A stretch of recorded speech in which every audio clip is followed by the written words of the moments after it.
Hey, what's up, everyone? Welcome back to Babylon Talmud. Today we're studying Daf 46. What's that in letters?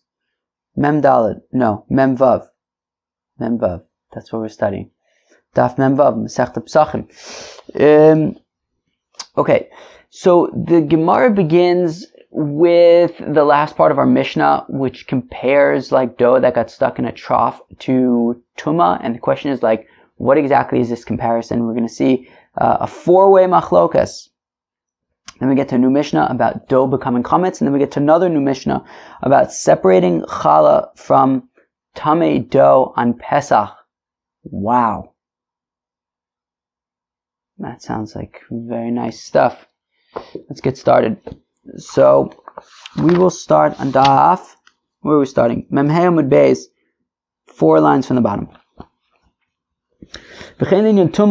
And similarly, by tumah in makbid olav chotzetz v'motz b'kuma reu kareva. If he is particular about it, it's a chitzitza, and if he wants it to remain there, then it is like the trough.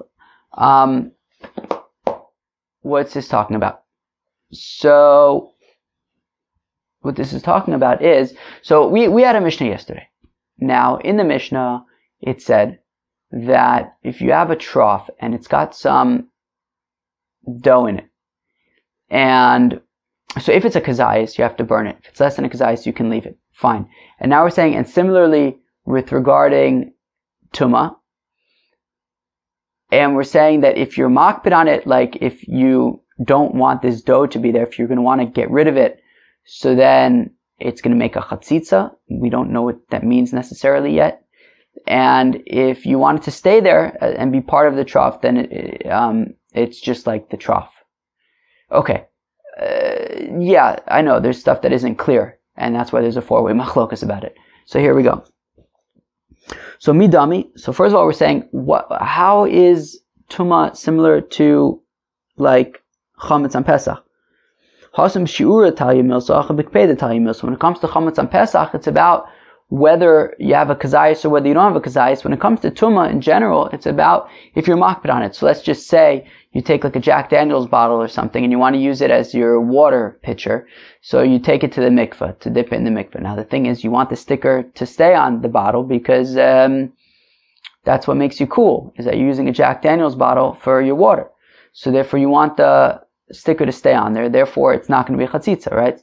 Right, so it'll be just like the bottle, and it'll leave it there, and you'll leave it there. But let's say a price tag, which in most cases you're going to want to remove, so then you're makbid on it. You don't want it to be there, and you're going to want to remove it eventually, so make sure you remove it before you put it in the mikvah, otherwise it'll be a chatzitza. So we're saying that when it comes to tumah, so it's about whether you care about it or not. When it comes to hametz, it's about whether it's a kazayas or not. So like, what's the deal?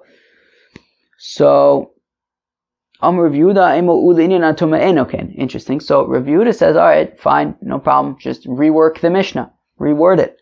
Say, and when it comes to tumah, it's not this way, because when it comes to chametz, it's about whether you have a kazayas or not. When it comes to tumah, it's about whether you care about it or not.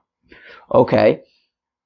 Amar Abaye says, havachein le'inyan tumah katani. But Rav Yehuda doesn't say that tumah is different. It says that tumah is davka is similar. It says v'chein, and similarly by tumah. Now, the Gears of Argumar says Amar le Abaye, that Abaye says to Rav Yehuda, but Abaye doesn't usually communicate with Rav Yehuda, and therefore there's a different Gears that says Amar Abaye, so he says separately, which is also still interesting, that Abaye is going to argue on Rav Yehuda. We had a story in Masechta Shabbos, I think on Daf Kuf Lamed Vav, that Rave argued with Rav Yehuda, and then he got sick, and he says, Bahade Taguma de Savel Amali, something like that. That why am I getting involved in the machloksin of the elder generations? Anyways, and Abaye and Rav, of course, were contemporaries. So Amar Abaye havachein leinin tumah katani. So Ela Amar Abaye achi kamer. Rather says Abaye, this is what is going on. V'chein le'inyan tseiruf tumah bepesach. And similarly, when it comes to tseiruf tumah on Pesach, okay, uv'shari mosashani keplugta, whereas the rest of the days of the year, there's a distinction whether you're makbid or not. Okay, so now we're going to see 3 opinions. We're going to see Abaye's opinion, Rava's opinion, or Papa's opinion. All 3 of them are going to be making distinctions between Pesach and the rest of the days of the year. So here's Abaye's distinction. He says that, okay, we're talking about a situation, I'll just say it outside first and then we'll read it inside. We're talking about a situation where you have food, okay?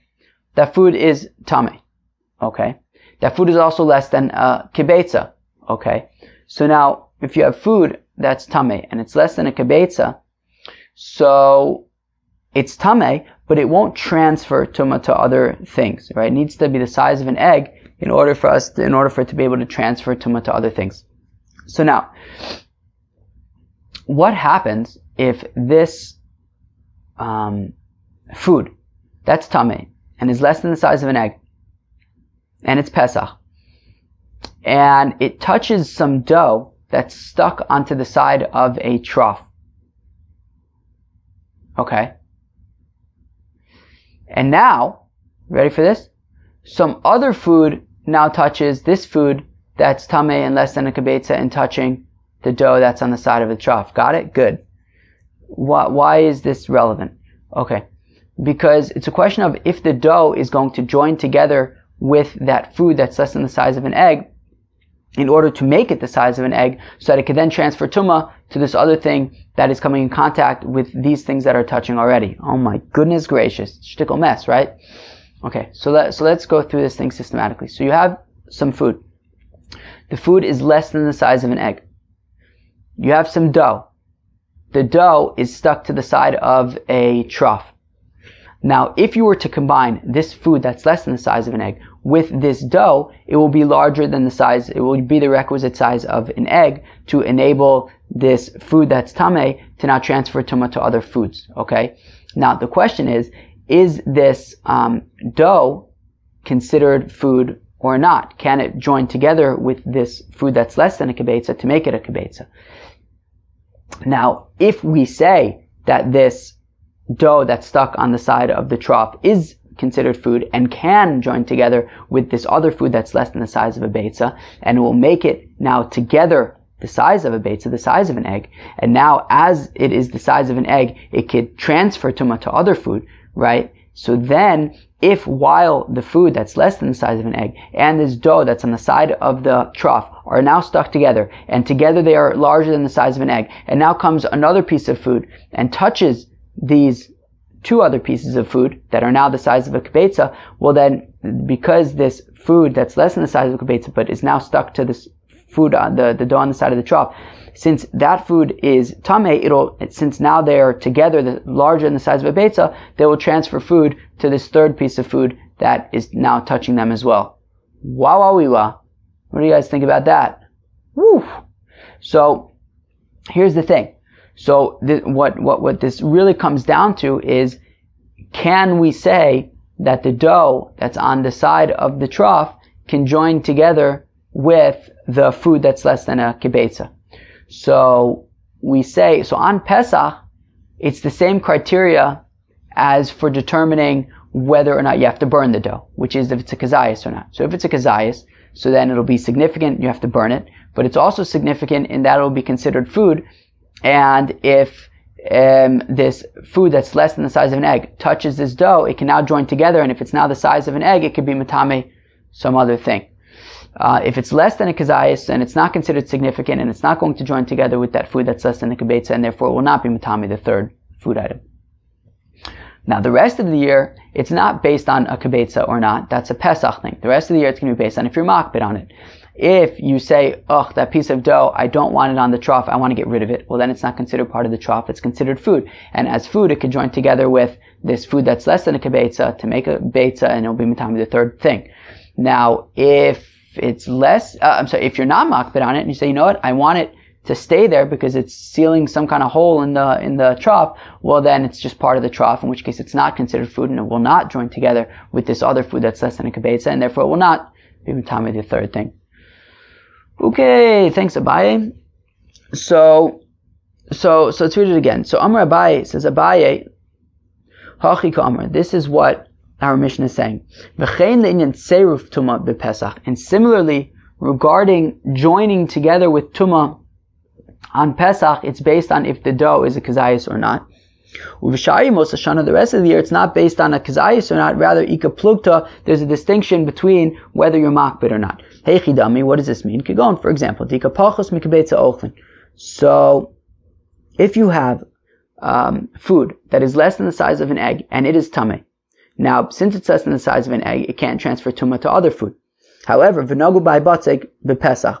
V'nogu by batzek. And now it's touching the dough that's on the side of the trough. So b'pesach, the isur chashiv mitztarif.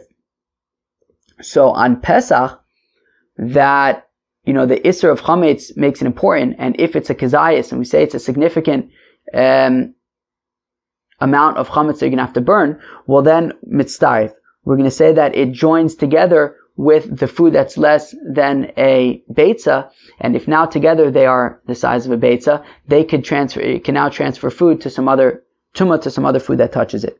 B'shayi Mos Hashanah, but the rest of the days of the year, the bikpeda talya milsa, where tumah is going to be dependent on whether you want to remove this dough, if you plan to remove this dough from the trough or not. So in makbid olav, if you say, hey, I don't want that dough on the trough, and you're going to remove it, well then mitztarif, well then it'll be, since you're going to remove it, it's going to be considered like food and not part of the trough, and therefore it could join together with this other food that's less than a betw, and if together they create a betw, so then they can be mitame other food. In rotz b'kumo, however, if you plan to keep the dough on the trough, well then areu kareva, it's going to be considered like the trough, and it will not be considered like food, and therefore it will not be mitzdarif with the other food that's less than a betw, and therefore the third article, the other food that now touches them will not become tameh, since the food is less than a betw, and since you want to leave the dough on the trough, it's not considered food, and there's nothing to join together with the less than a betw, and therefore it's not matame the other food. Very, very, very beautiful. Maske Flor Rava asks a kasha on Abaye, mikatani mitzdarif, but the Mishnah doesn't say anything about mitzdarif. V'chotzetz katani talks about making a chatzitza, a separation. What's that talking about? Elo amarava v'chein lahalos tar la'areva. No, rather it means if the trough becomes tameh, can you put it in the mikveh? Hey chidami, what's this talking about? You're going to eat tameh hachareva, that the trough became tameh. Uvayla atbule, and now you need to put it in the mikveh. Became tameh, you dip it in the mikveh. So Pesach, so if we're talking about Pesach, the suro chashiv, right, where if you have this kazayas of dough on the trough, and memela it's significant because you're gonna have to burn it, well then chotzetz v'losalka latvila. It's gonna be a chatzitza, a separation, and if you put this vat in the mikveh with a kazayas of dough on it, stuck to it on Pesach, well, it's going to be a separation, and the dipping in the mikveh is not going to work, since there's this dough connected to it that you're going to have to burn. So b'shayim Mos Hashanah, but the rest of the days of the year, it's bikpeda talya milsa. It's dependent on if you care about that dough. If you say, I want to get rid of that dough, well then you're going to have to make sure to remove it before you dip it in the mikveh. If you say, no, I want to leave it there because it's, patching some hole or something, well then we can consider it to be part of the trough, and you can just dip it in the mikveh with the dough on it, and that will be fine. So on Pesach, it's dependent on if it's a kazayas or not. The rest of the days of the year, it's dependent on if you care about it or not. Maske Flora Papa. Now Papa asks a kasha on Rava. Mikatani v'chein linyan taira, hallah inyan tumah katani. It doesn't say the inyan taira, to make it tahor. It's dependent on, if it's a kazayas or if you're makbid. No, it says linyan tumah. So what does that have to do? So what is this? So Ella Amar Papa, rather says Papa, v'chein linyan lehorid tumah la'areva. No, it means in order for the trough itself to become tameh. Hey chidami, what does this mean? You're going to know the sheretz by batzek.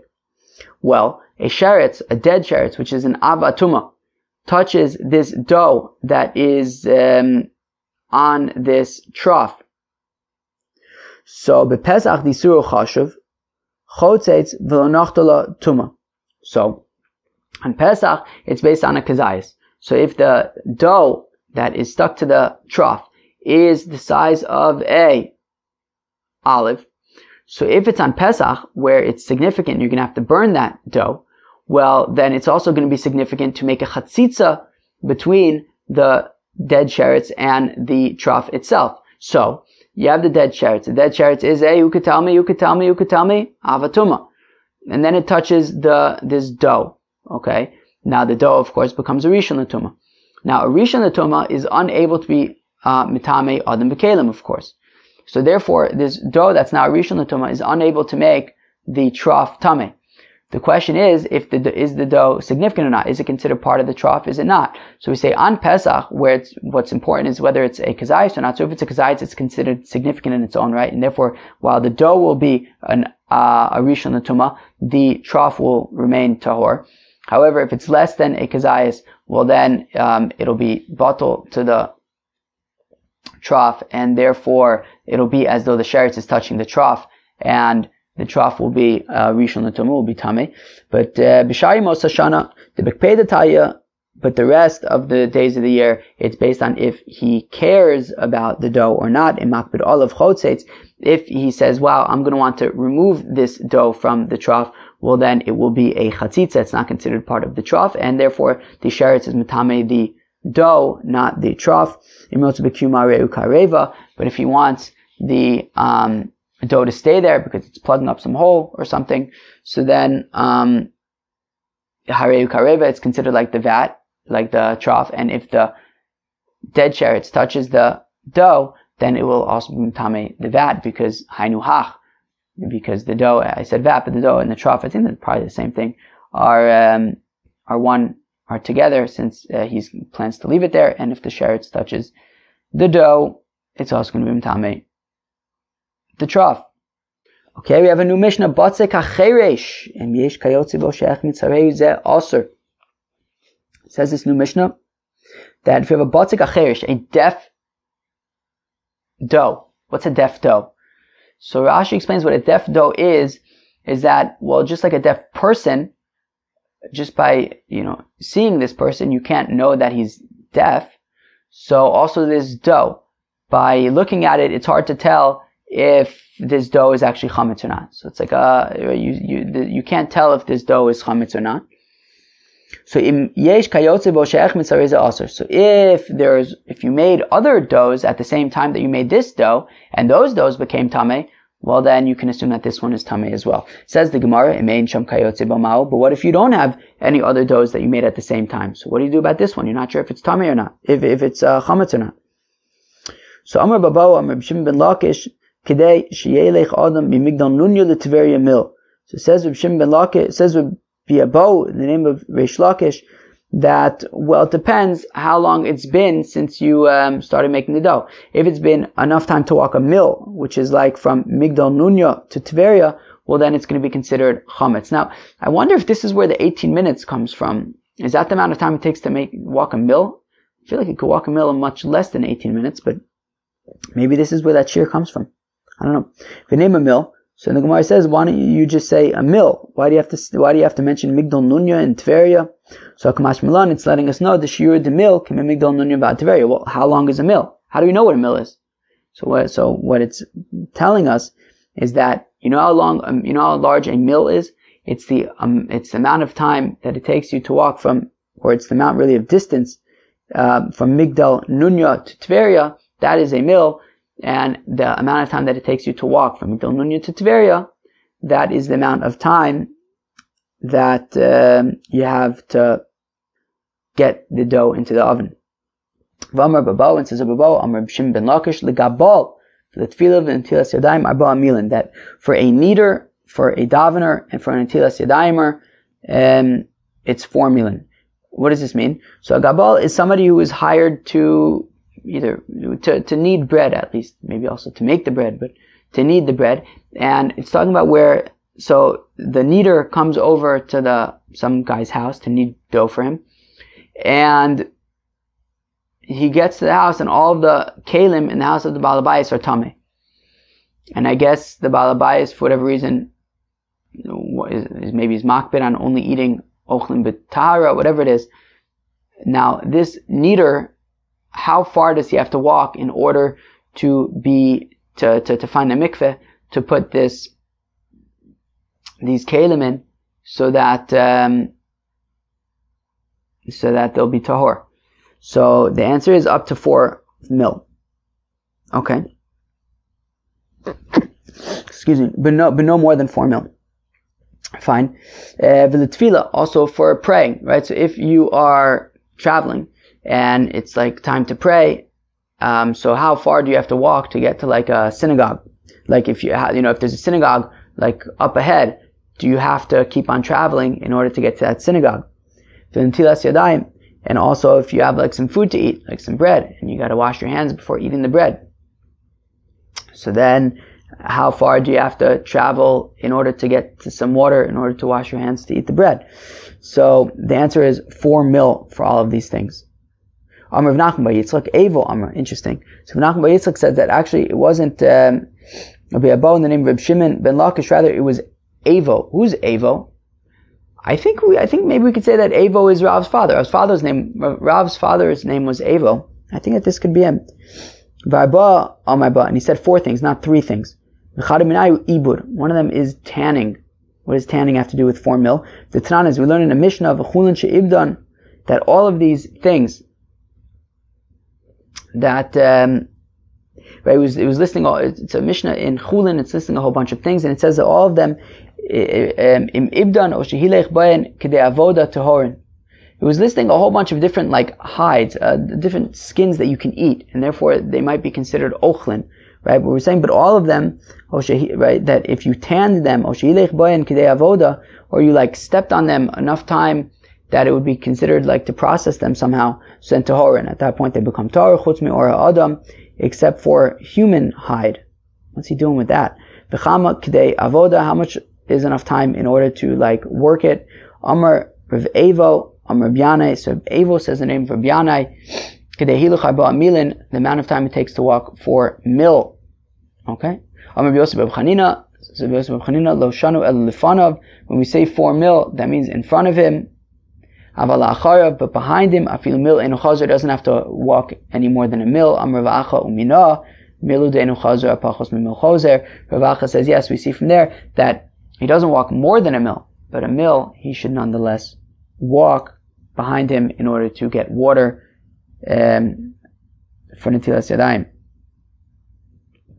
For as Rashi says, elefanav netilas yadayim ba'atfila.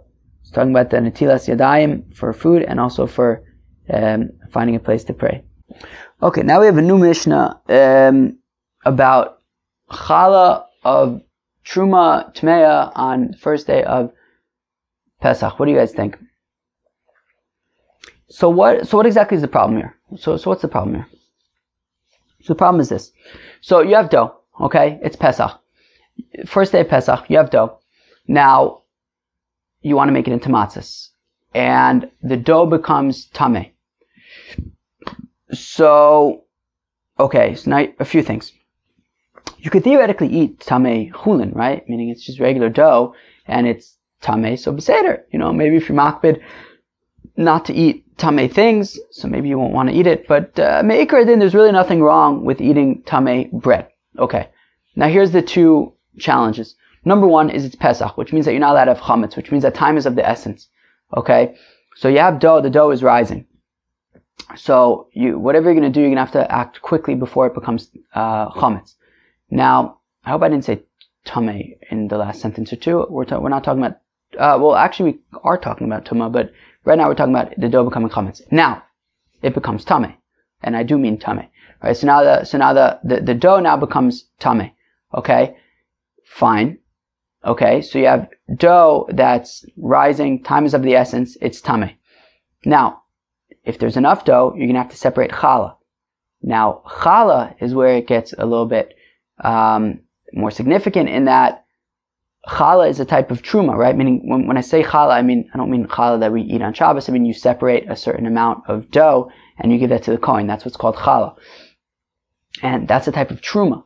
And if we're saying that the dough is tameh, well then that means that this challah, i.e. this truma, is tameh. Now, a kohen nobody is allowed to eat truma tameya. You have to burn truma tameya. The things you can't burn truma tameya on Yom Tov. It's Yom Tov. You could use a fire for ochel nefesh. You don't use a fire to burn truma tameya. I think it came up recently. So that's the challenge, okay? The challenge is that you're making a dough on on Pesach. And the dough is tameh. You have to separate challah, but the challah is truma tameya. Now, you can't burn it on Yom Tov, but also if you leave it, it's going to become hametz. So what do you do? So that's the challenge over here. So ketzad mafrishin challah b'tumah b'Yom Tov. So how do we effectively separate challah of a tameh dough on Pesach when, on the one hand, the challah is going to become chametz, on the other hand, you can't burn it? So Rabbi Eliezer Omer, lo tikari la shem hashetayafeh. So Rabbi Eliezer has a good solution, which is, well, just don't separate the challah yet, just bake the thing in the oven right now, and separate the challah later. So that once already, you're separating challah and it becomes truma tameya, it's also already baked. In which case, so you won't burn it right away because it's Yom Tov, but also it won't become chametz. So, and then after Yom Tov, you can burn it. Maybe the Kohen will burn it. Ben Beser Omer Tato B'tzonin. Ben Beser says throw it into cold water. I guess cold water will either stop or slow down the fermentation. So do that. So separate the challah and just put it into cold water so that it doesn't become chametz. And then after Yom Tov you'll burn it. Amar Rabbi Yoshua, lo zehu chametz shemusar alav b'bayira v'vayimatze. Says Rabbi Yoshua, hold your horses, everyone. There's actually no concern over here. When we say bayira v'vayimatze, it doesn't apply to challah because this challah isn't yours. So rather, separate the challah. And yeah, of course, you cannot burn it because you can't burn the truma tameya, the challah tameya on Yom Tov. What about if you just separate it and leave it? It's going to become chametz. Don't worry about it. This is not an issue. Bayira bayimatze. Bayira bayimatze is, of course, lo yireh lecha. So, alright, don't see yours. Don't find yours. But this challah isn't considered yours, and therefore, separate it, put it on the side, and if it becomes chametz, it doesn't matter. So it says the Gemara, okay. So let's say that the machlokas between Rabbi Yoshua and Rabbi Eliezer. Rabbi Eliezer says that you bake it right now and then separate the challah afterwards. And Rabbi Yoshua says, no, you can separate it now and don't worry about it becoming chametz. It's not a big deal. It's not yours.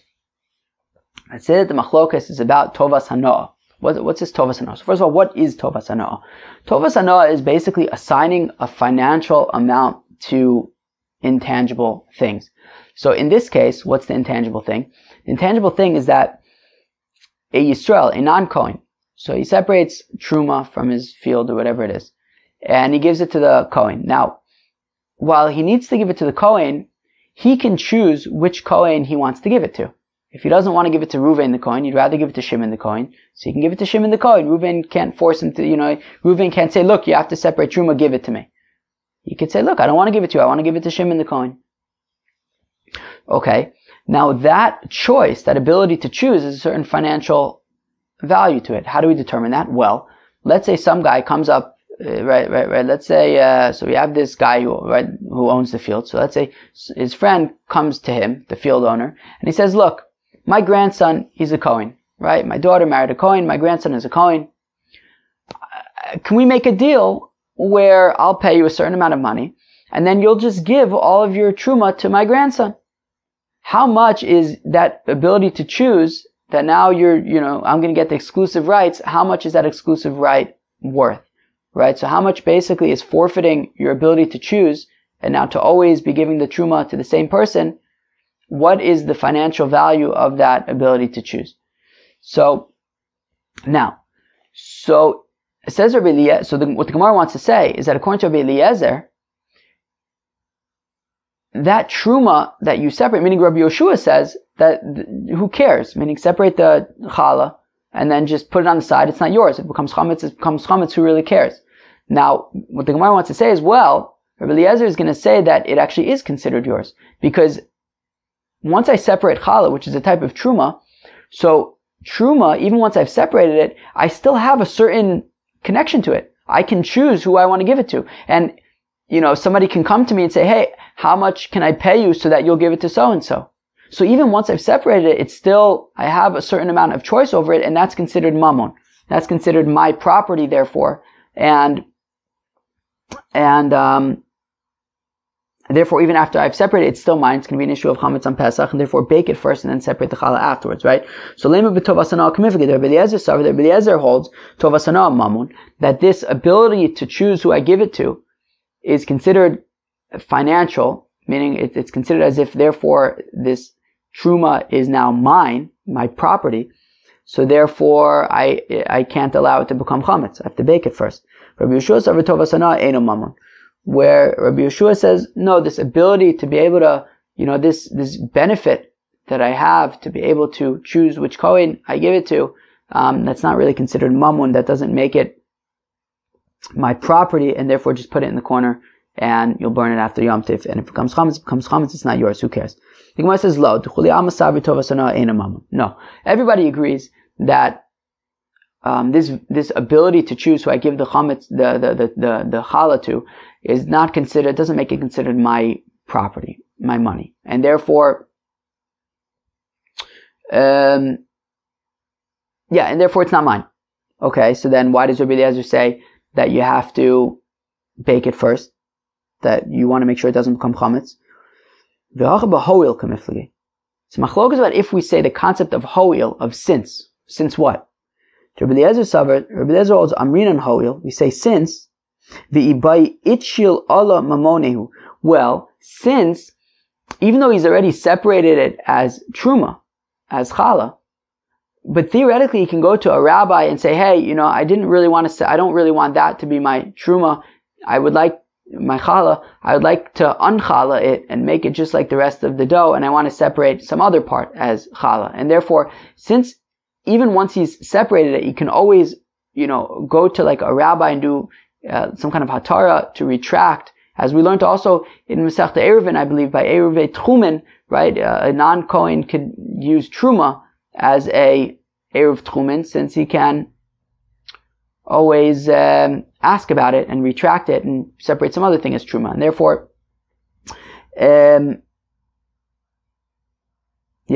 And therefore, according to Rabbi Eliezer, even once he separated this dough as challah, it can still be considered his, since he can always undo its chalahness, and therefore it's still considered his, and that's why you should bake it first before it becomes chametz. So you don't have any chametz around. Rabbi Yeshua saver lo aminan ho'il. Whereas Rabbi Yeshua says, no, we don't say ho'il. We don't say, well, since he could theoretically unchallah it. No. Once he separated challah, it's not his, and therefore it doesn't matter if it becomes chametz. Just separate the challah, put it on the side, and after Yom Tov you'll burn it.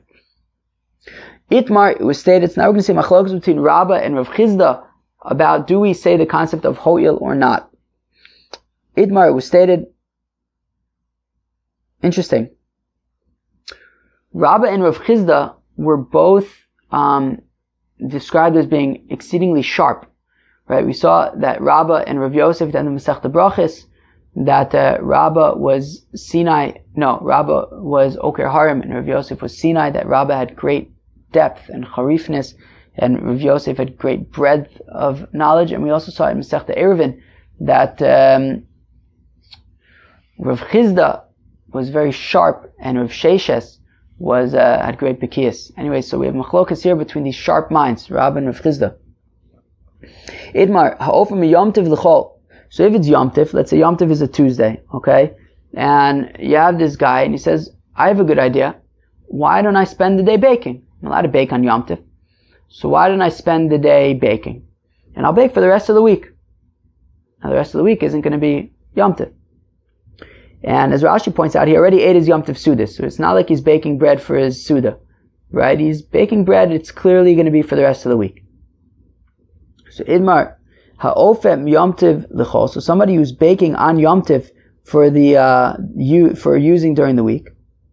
So if Chizda Amar Loke, so if Chizda says he gets whipped, Rabbah Amar Eino Loke, Rabbah says he doesn't get whipped. If Chizda Amar Loka, if Chizda says he gets whipped, Lo Aminan Ho'il, because we don't say, since Umikali Le Orchim Chazile, well, theoretically, since guests can come over, and then he could serve them this bread, so therefore it's acceptable. Meaning, so says Rav Chizda that we don't say that, right? Meaning, theoretically, right, this guy's baking bread. He already ate his Yom Tov Sudas, right? So presumably it's for the rest of the week. But, in theory, if his friends came over, he could say, you know what, look, I just baked bread. Want to eat this fresh bread. So Rav Chisda says we're not concerned that maybe his friends are going to come over. And therefore, since he's baking bread clearly for the rest of the week, we whip him. Rabba Amar Eino Loke, Amrina Noel. Rabba says that we don't whip him because we could say, well, since the people could theoretically come over, so it's not, objectively clear that he's baking for the rest of the week, and therefore he doesn't get whipped. Amar Rabba Rav Chisda. Now says Rabba to Rav Chisda in support of the concept of since. The Didach, according to you, the Amrit Lo Amrinan Ho'il, that you say that you cannot apply Ho'il. He'ach ofim Yom Tov Shabbos. Well then, let's say Yom Tov wasn't on Tuesday, let's say Yom Tov was on Friday.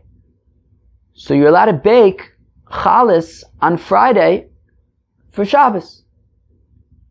But how is that possible? Isn't it because of Ho'il?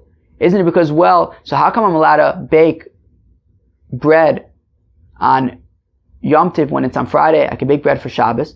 It must be because of Ho'il. Well, yeah, even though, I'm clearly baking it for Shabbos, but since theoretically, if friends came over, I would eat the bread with them. So that's why I could bake it for Shabbos. Amarle. Rav Chisda says, no, it has nothing to do with Ho'il. Mishum Eruv Tavshilin. It's because you made an Eruv Tavshilin. Because before Yom Tov, you made an Eruv, it was like 2 cooked foods, or, it's probably Mosen Shtei Sudas, and you, make this Eruv to allow you to cook on Friday for Shabbos. So, it says, Rabba, Mishum Eruv Tavshilin Sharina Nisur D'Oraisa. But what? Just because you made an Eruv Tavshilin, you're allowed to violate an Isur D'Oraisa, which is, on Yom Tov, you're allowed to bake for Ochel Nefesh. You're allowed to bake for yourself for Yom Tov. You're not allowed to bake for another day on Yom Tov, and therefore that's going to be a violation of the pasuk. It says, don't do malacha on Yom Tov. So just because you made an Eruv Tavshilin means that now you're allowed to do a malacha on Yom Tov. So if Chisda says, Mida Oraisa tzorche Shabbos nice and b'Yom Tov. No, really, Mida Oraisa, on Yom Tov, I can prepare for Shabbos. And as Rashi points out, that because both Shabbos and Yom Tov are called Shabbos. The rabbi said, don't prepare from Yom Tov to Shabbos, because they were concerned that, if you could bake from Yom Tov to Shabbos, maybe then you'll bake from Yom Tov to the week also. So out of concern that if you could bake from Yom Tov to Shabbos, you might bake from Yom Tov during the week. So they said, look, we don't want you baking from Yom Tov, even if it's for Shabbos. But the rabbi said, look, you can make an Eruv Tavshilin. And once you make an Eruv Tavshilin, now it's okay. There's a hecker that the reason why you're allowed to bake right now is because it's Dafka Shabbos tomorrow. And look, here's this specific Eruv Tavshilin that I made to show that, I'm specifically, this is what is enabling me to bake from Yom Tov to Shabbos. And that makes it okay. And we can now bake from Yom Tov to Shabbos, but really me'ikra din, you're allowed to bake from Yom Tov to Shabbos. It's only the rabbis who said not to, out of concern that you might bake from Yom Tov for the rest of the week. And that is why Rav Chisda says, look, it's not an issue of ho'il, that since people might come over later on in the afternoon, and I'll serve them the bread, it has nothing to do with that. It has to do with the fact that really me'ikra din, you're allowed to bake from Yom Tov to Shabbos. And the Eruv Tavshilin is what allows that to be done even midrabanan. Eisvei, Abai asked another kasha. No, not a. Was I saying Abai? It was Rabba. I don't know. Rabba and Rav Chisda, right? So Rav Chisda says we don't say ho'il, and Rabba says we do say ho'il. Eisvei. So Rabba asked another kasha on Rav Chisda. Be'ema mesukenes. So if you have an animal that is in bad shape, it's going to die. Now you want to chaperine and slaughter it before it dies, so you can eat it, because once it dies, it'll be nevela. So Eisvei. So be'ema mesukenes. So if you have an animal that is in danger and it's going to die, lo yishchot ela kedei sheyachol echol emena kazayis tzalim ibod yom. So you can slaughter this animal on Yom Tov if there's enough time to be able to eat a kazayis of its roasted meat on Yom Tov. As long as you can eat a kazayis of its roasted meat on Yom Tov, so then you can slaughter it. Yachol echol afagav lo boy lemechol. So we're saying, look, as long as you're able to eat this kazayis of roasted meat from the animal, you don't actually have to eat it. So now, it says, Rabba, Shamuladidi, the Amri Ho'il, So I understand according to me that I say that we apply the concept of since.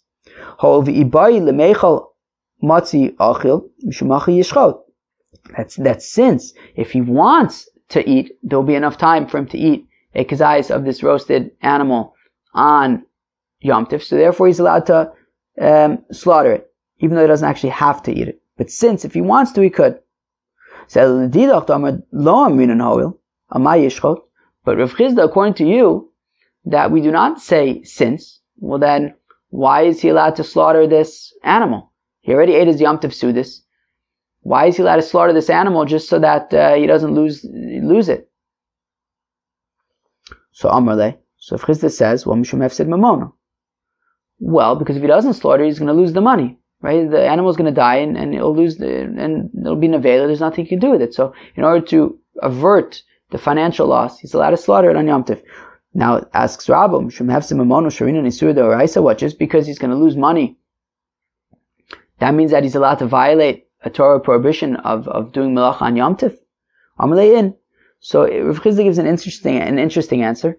He says, "Mishum hefsed mamono gomer belibo le'echol kazayis v'efshar lechazayis baso below shchita." Interesting. Well, because the guy knows that he's not allowed to just slaughter animals for no purpose on Yom Tif. Now he knows, but he also knows that if he doesn't slaughter this, time is of the essence. If he doesn't slaughter this animal, well then it can die and he's gonna lose it. So he says to himself the following. He says, "Look, I'm going to slaughter this animal, and my intention is that I'm going to eat some of it on Yom Tif." Meaning, he knows that, look, I'm not allowed to just slaughter animals on Yom Tif. I'm not allowed to do malach on Yom Tif. Now, he also knows that, but if he doesn't slaughter it, then he's gonna lose the animal. So he has a good idea. Why don't I slaughter it and eat it? And then, as long as I can eat some of it on Yom Tif, so then I'm allowed to slaughter it. So therefore, what he says is, well, look, in order to avert this financial loss, let me just slaughter it and eat it. So his intention is that he's going to eat it. And therefore, since it's his intention to eat the animal, that's why it's allowed. Meaning we can assume that in order to avert the financial loss, his intention will certainly be that he's planning to eat this animal because he knows that he's only allowed to slaughter it in order to eat it. Right? And he says, right? So in his heart he's saying to himself, Lecho kazayis, that he's planning to eat a kazayis, and if you want to eat a kazayis basa, you're going to have to slaughter it. So therefore, that is why, so it's not a matter of ho'il that, well, since theoretically if he wanted to eat the kazayis of meat he can. No, it's not that. It's that he mamish is planning to eat the kazayis of meat and he's slaughtering the animal so that he can eat this kazayis of meat and thereby avert the financial loss. That was Daf Memvav of Masechta Pesachim. So what did we discuss today?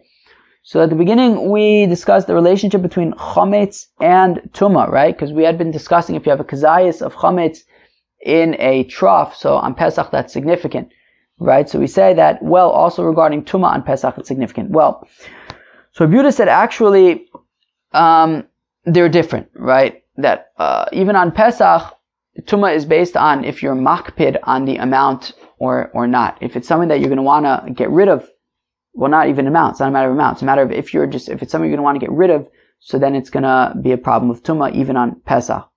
Now, Abai says it's actually about seiruf ochel. If you have some food that is less than a kibetza, and therefore on its own will not impart tumah, but then it comes in contact with some dough that is stuck to the side of a trough.